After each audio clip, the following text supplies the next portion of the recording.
Indian border Gavaskar trophy നഷ്ടമായി. Sydney ടെസ്റ്റിലെ 6 wicket വിജയത്തോടെ 3-1 പരമ്പര നേടിയ ഓസ്ട്രേലിയ ലോക ടെസ്റ്റ് ചാമ്പ്യൻഷിപ്പിന്റെ ഫൈനലിലേക്ക് കടന്നു എന്ന വാർത്തയാണ് ഇപ്പോൾ വരുന്നത്.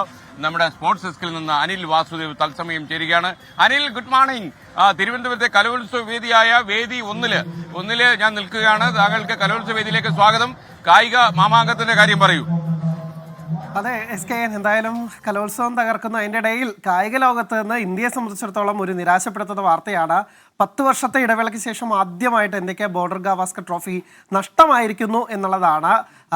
2016-17 സീസണിലാണ് ഇതിനു മുമ്പ് ഇന്ത്യക്ക് പരമ്പര നഷ്ടമായിട്ടുള്ളത്. അവിടെ നിന്ന് തൊട്ടിട്ടുള്ള 4 പരമ്പരകളിലും ഇന്ത്യ വിജയിച്ച് മുന്നേറി വരികയായിരുന്നു. പക്ഷേ ഇത്തവണ ഇന്ത്യക്ക് പാടെ പിഴയ്ക്കുന്ന കാഴ്ചകൊണ്ട് അങ്ങനെ സിഡ്നി ടെസ്റ്റിലെ 6 വിക്കറ്റ് ജയത്തോടുകൂടി ഓസ്ട്രേലിയ 3-1 പരമ്പര സ്വന്തമാക്കി. ഇന്ന് 162 റൺസ് എന്ന നിസ്സാര വിജയലക്ഷ്യവുമായിട്ടാണ് ഓസ്ട്രേലിയ ഇറങ്ങിയത്. ആദ്യഘട്ടത്തിൽ 4 വിക്കറ്റൊക്കെ പോയെങ്കിൽ പോലും ട്രാവിസ് ഹെഡും ഒപ്പം തന്നെ അരങ്ങേറ്റ ടെസ്റ്റ് കളിക്കുന്ന വെബ്സ്റ്ററും ചേർന്ന് ഓസ്ട്രേലിയയെ അനായാസം വിജയലക്ഷ്യത്തിലേക്ക് എത്തിച്ചു. 4 വിക്കറ്റ് മാത്രമാണ് പോയത്. അങ്ങനെ 6 വിക്കറ്റിന്റെ തകർപ്പൻ ജയത്തോടുകൂടി പരമ്പര 3-1 സ്വന്തമാക്കി എന്നത് മാത്രമല്ല, ലോക ടെസ്റ്റ് ചാമ്പ്യൻഷിപ്പിന്റെ ഫൈനലിലേക്ക് മുന്നേറാൻ ഓസ്ട്രേലിയക്ക് ആയി. ഇത് തുടർച്ചയായ 2ാം തവണയാണ് ഓസ്ട്രേലിയ ഫൈനലിലേക്ക് മുന്നേറുന്നത്. നിലവിലെ ചാമ്പ്യന്മാർ കൂടിയാണ് ഓസ്ട്രേലിയ. ഇന്ത്യക്കാകട്ടെ തുടർച്ചയായ 3ാം ഫൈനൽ എന്ന സ്വപ്നം പൊലിയുകയാണ് ചെയ്തത്. ആദ്യ 2 എഡീഷനിലും ഇന്ത്യ ആയിരുന്നു ഫൈനൽ കടന്നത്. ഇത്തവണയും സാധ്യതകളിൽ ഏറ്റവും മുന്നിലുണ്ടായിരുന്നു. ഒരു പക്ഷേ ന്യൂസിലാൻഡ് പരമ്പരയ്ക്ക് തൊട്ടു മുമ്പ് വരെ ഇന്ത്യ ആയിരുന്നു സാധ്യതകൾ മുന്നിലുണ്ടായിരുന്നത്. അവിടെ നിന്ന് ഒരു വൈറ്റ് വാഷ് കിട്ടുന്നു, സ്വന്തം നാട്ടിൽ ന്യൂസിലാൻഡിനോട് പരമ്പര തോൽക്കുന്നു. അതിന് പിന്നാലെ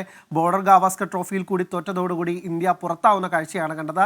എന്തായാലും ഇന്ത്യക്ക് ഒരു നിരാശപ്പെടുത്തുന്ന പരമ്പരയാണ്.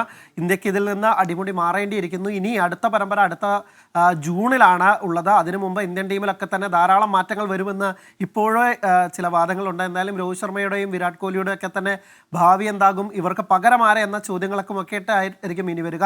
എന്തായാലും പരമ്പര നഷ്ടത്തോടുകൂടി ഈ ബോർഡർ ഗവാസ്കർ പരമ്പരയ്ക്ക് അവസാനമാകുന്നു. ഇനി ഇന്ത്യയുടെ അടുത്ത പരമ്പര ഇംഗ്ലണ്ടിനെതിരെയാണ്. അതിനുശേഷം ചാമ്പ്യൻസ് ട്രോഫി നേടി ഈ നിരാശയെല്ലാം ഇന്ത്യക്ക് മറികടക്കാനാകുമെന്ന് നമുക്ക് പ്രതീക്ഷിക്കാം. SKN.